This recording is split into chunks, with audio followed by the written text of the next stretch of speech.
E essa confusão de estourar o preço do dólar, numa CMMA, dólar versus real, o que está acontecendo mesmo? Vou tentar explicar. Em última análise, a taxa de câmbio, ou seja, o valor de uma moeda pela outra de um país, deve resultar da lei da oferta e da procura.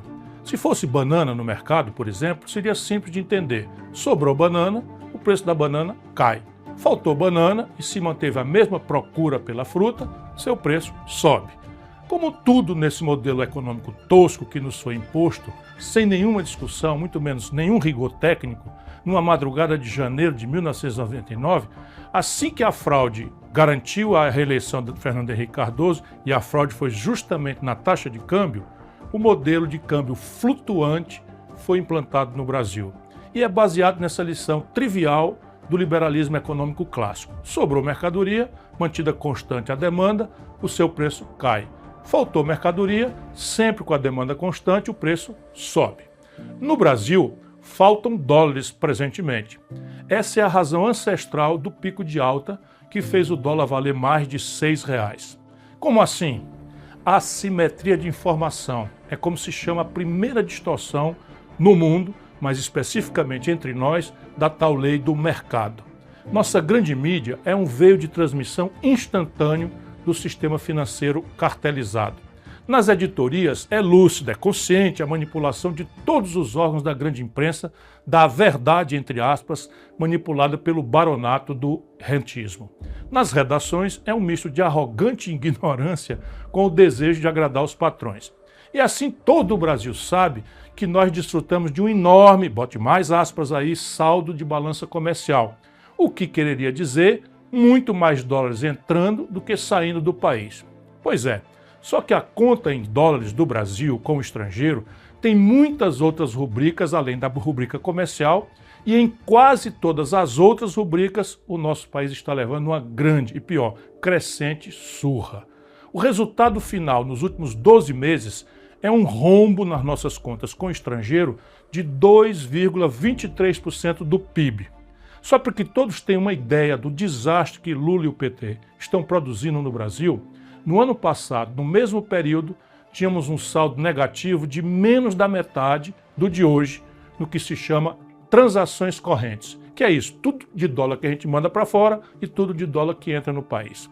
No câmbio do momento em que lhe falo, R$ 6,20 por dólar, o rombo em dólares nas nossas contas externas é de 43 bilhões e 610 milhões de dólares nos últimos 12 meses.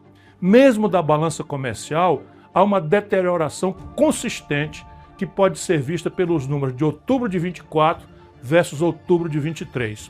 O saldo no passado, nesse mês de outubro, foi de 8 bilhões 589 milhões de dólares em 2023, contra 3 bilhões 441 milhões esse ano, um terço praticamente. O nacional consumismo demagógico de Lula explica isso também.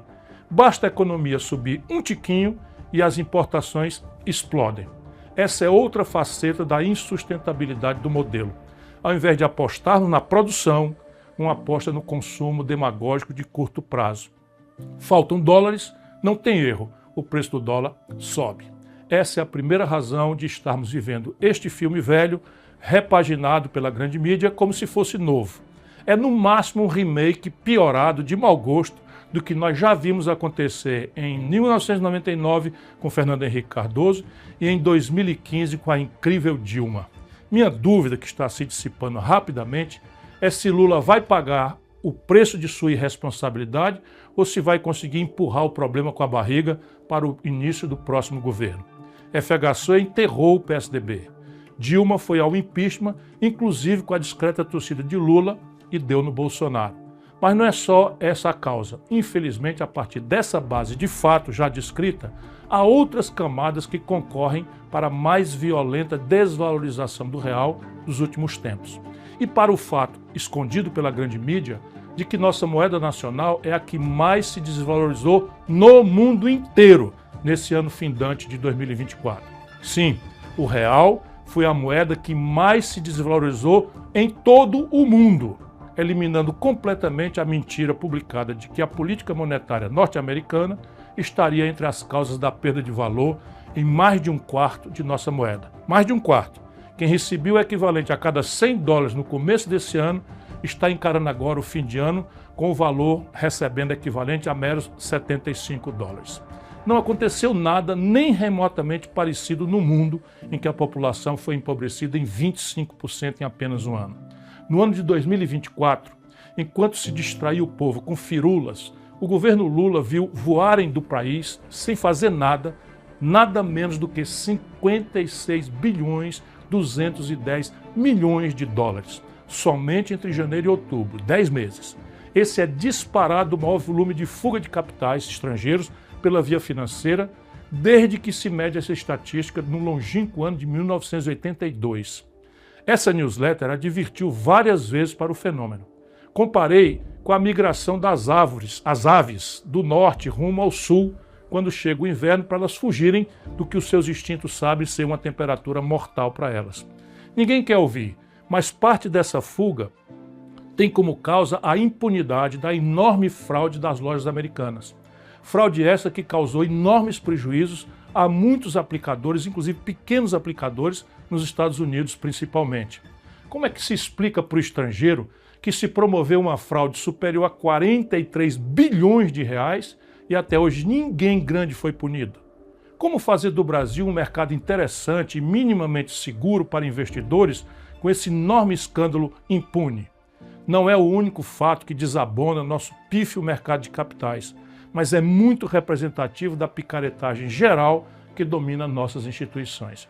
E, finalmente, a alegada questão fiscal. Sim, ela é um aspecto muito grave de nosso provável colapso econômico. A data e o contexto com que foi deflagrado o notório ataque especulativo contra o real, entretanto, não deixam dúvida quanto à atuação em cartel do sistema financeiro brasileiro e de seus sócios no estrangeiro. O que é chocante e vergonhoso é o banqueiro de Lula, o novo presidente do Banco Central, Galípolo, negar explicitamente esta evidência. A mim, nunca enganou.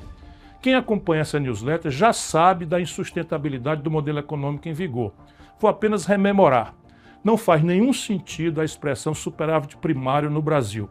Em tese, em manuais ingênuos de economia, à luz da esculhambação brasileira, se você gastasse um pouquinho menos do que arrecada, gerando uma pequena sobra, o tal superávit primário, a sua dívida se manteria em volume estável ou até diminuiria, dependendo do tamanho da sobra. Essa é a picaretagem denominada de superávit primário pela grande mídia brasileira, a serviço sujo dos seus donos entre a banqueirada. Vamos aos números. Desde que essa engenhoca foi introduzida entre nós, naquela madrugada de 1999, nem um único ano, leiam os meus lábios, nem um único ano o superávit obtido foi suficiente para pagar sequer os juros da nossa dívida. Nesse ano de responsabilidade criminosa de Lula e sua banda, deixe eu renovar os números. Até novembro último, o Brasil contabilizou na dívida pública 869 bilhões e 300 milhões de reais, apenas no ano da graça de 2024. Isso equivale a monstruosos 7,49% do nosso PIB, que é um ano inteiro de produção de todo mundo no Brasil, e nos coloca sem rival como o país do mundo que mais paga juros. Como estamos em déficit primário, ainda que pequeno, entre aspas, frente a esses números assustadores, essa montanha de juros vai toda para a dívida pública. Quando o Lula assume prometendo picanha e cerveja para todo mundo, a dívida tinha levado 500 anos para alcançar 7 trilhões de reais. Em apenas 2 anos de irresponsabilidade, a dívida já está em 9 trilhões e 300 bilhões de reais. Subiu 2 trilhões de reais em apenas 2 anos. Ora, ninguém precisa ser economista para entender o que acontece com um devedor que aumenta sua dívida tão velozmente. Os agiotas apertam os prazos, encarecem os custos, ou seja, sobe os juros, e colocam o olho na porta de saída, enquanto acabam de esfolar o devedor.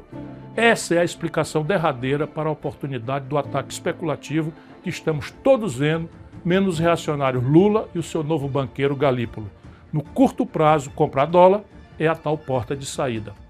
Ora, uma das pernas do tal tripé macroeconômico com a qual o Lula se comprometeu, traindo o Brasil e sua história, é o tal câmbio flutuante.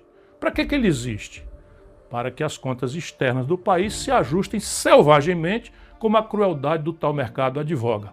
País nenhum do mundo sério faz isso. Por quê? Voltaremos ao assunto. O preço do dólar mexe com praticamente todos os preços da economia, diz da competitividade sistêmica nas relações de comércio exterior, enfim, deixar flutuar ao sabor de ataques especulativos não é coisa séria a não ser aqui. O que estamos vendo acontecer? O pior dos mundos. Lula queimou esta semana mais de 30 bilhões de dólares públicos, entregando aos especuladores que, diz o seu banqueiro, não estão especulando. Se não é um ataque especulativo, por que queimar 186 bilhões de reais do dinheiro público, fazendo fácil a vida de criminosos que estão atacando a nossa moeda e, portanto, a economia popular? Se não for um ataque especulativo, óbvio, o câmbio flutuante resolve o problema achando sozinho o novo ponto de equilíbrio. Tudo papo furado, tudo picaretagem. Quem tem no Brasil ou alhures em posições brasileiras 186 bilhões de reais para torrar em 4 dias, comprando dólar barato, entre aspas, do povo brasileiro, não duvidem, são apenas meia dúzia de 3 ou 4.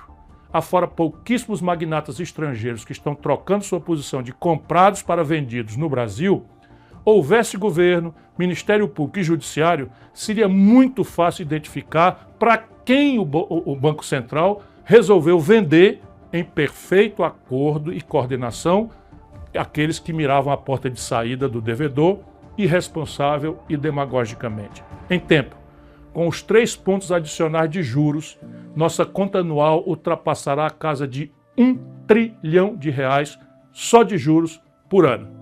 O arroxo petista no salário mínimo, nos proventos dos aposentados e no auxílio a idosos doentes e crianças autistas vai fazer muita falta aos mais pobres e sofridos dos brasileiros. Mas será uma ninharia frente a esse trilhão. Cerca de 250 bilhões de reais em 6 anos, o que dá 41 bilhões para encarar 1 trilhão por ano. Estes irresponsáveis quebraram o Brasil.